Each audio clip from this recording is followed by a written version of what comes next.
Agra NEET परीक्षा paper leak मामले को लेकर पूरे देश में छात्रों और राजनीतिक दलों का विरोध लगातार बढ़ता जा रहा है। इसी क्रम में आगरा में समाजवादी पार्टी के कार्यकर्ताओं और छात्रों ने सरकार के खिलाफ जोरदार प्रदर्शन करते हुए पैदल मार्च निकाला। जानकारी के अनुसार थाना सदर क्षेत्र के सोहल्ला से समाजवादी पार्टी के कार्यकर्ताओं ने छात्रों के साथ पैदल मार्च शुरू किया, जो लाल कुर्ती चौकी तक निकाला जाना था। इस दौरान कार्यकर्ताओं ने हाथों में बैनर और तख्तियां लेकर सरकार विरोधी नारे लगाए और पेपर लीक मामले की निष्पक्ष जांच की मांग की। प्रदर्शन में शामिल छात्रों का कहना था कि लगातार हो रही पेपर लीक से युवाओं का भविष्य अंधकार में जा रहा है। कई छात्र वर्षों की मेहनत और तैयारी के बाद परीक्षा देते हैं, लेकिन पेपर लीक जैसी घटनाओं से उनका मनोबल टूट रहा है। छात्रों ने कहा कि सरकार को परीक्षा प्रणाली को पूरी तरह पारदर्शी बनाना चाहिए ताकि युवाओं का भरोसा कायम रह सके। वहीं समाजवादी पार्टी ने आरोप लगाया कि सरकार परीक्षा व्यवस्थाओं को संभालने में पूरी तरह विफल साबित हुई है। उन्होंने कहा कि देश भर में छात्र सड़कों पर उतरने को मजबूत हैं और सरकार युवाओं के भविष्य के साथ खिलवाड़ कर रही है। पैदल मार्च के दौरान थाना सदर पुलिस मौके पर पहुंच गई और प्रदर्शनकारियों को बीच रास्ते में ही रोक दिया। इसके बाद पुलिस ने प्रदर्शनकारियों से ज्ञापन लेकर उन्हें शांत कराया। प्रदर्शन के दौरान कुछ देर के लिए इलाके में यातायात भी प्रभावित रहा। प्रदर्शनकारियों ने कहा कि सरकार द्वारा दोबारा नीट परीक्षा कराने का फैसला लिया गया है, लेकिन छात्रों के अंदर अभी भी भारी आक्रोश बना हुआ है। उनका कहना है कि केवल दोबारा परीक्षा कराने से समस्या का समाधान नहीं होगा, बल्कि पेपर लीक के दोषियों पर सख्त कार्रवाई भी जरूरी है। इस प्रदर्शन में सैकड़ों समाजवादी पार्टी कार्यकर्ता, छात्र और युवा शामिल रहे। पूरे मामले को लेकर क्षेत्र में काफी देर तक हलचल का माहौल बना रहा। जब से भारतीय जनता पार्टी की सरकार देश और प्रदेश में आई है, यहाँ बेरोजगारी दिन पर दिन बढ़ रही है, महंगाई भी बढ़ रही है। एक भी ऐसा एग्जाम नहीं है जो इस सरकार करा पाई हो।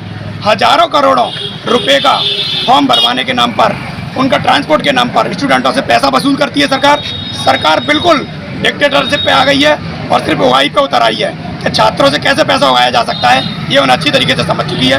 एग्जाम कराने के नाम पे इन पे हजारों करोड़ रुपए जमा कराने के बाद में पेपर लीक करा देते हैं, फिर नई तैयारियां होती हैं, फिर लीक कराते हैं, फिर नई तैयारी थी। यही चलन चल रहा है। आज का कार्यक्रम रखा गया था। आज का कुछ कोचिंग वाले और कुछ स्टूडेंट जो पढ़ने वाले थे, उन्होंने कहा कि जिस तरीके से पूरे हिंदुस्तान में एक मांग चल रही है कि धर्मेंद्र प्रधान जी से जो इस्तीफा लिया जा रहा है, माननीय जो शिक्षा मंत्री हैं, उनके इस्तीफे पर जो बातें चल रही हैं, उसी को आगे बढ़ाते हुए आज इन छात्रों नौजवानों ने एक ज्ञापन महामहिम, देश के महामहिम के नाम तैयार किया और उनको हम सोहल्ला से लेकर कलेक्ट्रेट तक पैदल चलने का जो हमारा मार्च था, उस पर कहीं ना कहीं इंस्पेक्टर साहब और लोगों ने, शासन प्रशासन ने हमें बीच में रोका, तो हमने अपना ज्ञापन यहीं देने का काम किया है।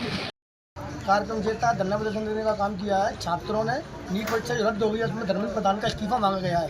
उस इस्तीफे को लेकर आज हमने धरना प्रदर्शन किया और हम कलेक्ट्रेट में माननीय राष्ट्रपति के लिए ज्ञापन देने जाते रास्ते में प्रशासन हमें रोक लिया गया है और यहीं पर हमारे इंस्पेक्टर साहब हैं, इंस्पेक्टर साहब ने हमसे ज्ञापन ले लिया गया है। मैं अभी 12th पास की है, मैंने अपने एग्जाम की तैयारी कर रहा हूँ और जब जिस एग्जाम को देने जाता हूँ वही एग्जाम मेरा लीक हो जाता है। हम तैयारी करते हैं और वही एग्जाम लीक क्यों हो जाता है? हम बार बार जाते हैं, हम पैसा खर्च करते हैं, फॉर्म भरते हैं, उसका कोई रिफंड नहीं आता और हम इतनी दूर जाते हैं, हमें अभी सेंटर नहीं मालूम होता, हम भूखे प्यासे जाते हैं, लेकिन उसकी भी कोई जिम्मेदारी नहीं ली जा रही है और हर बार पेपर लीक से हमें सामना करना पड़ रहा है। देश का भविष्य अंधकार में जा रहा है। क्यों जा रहा है?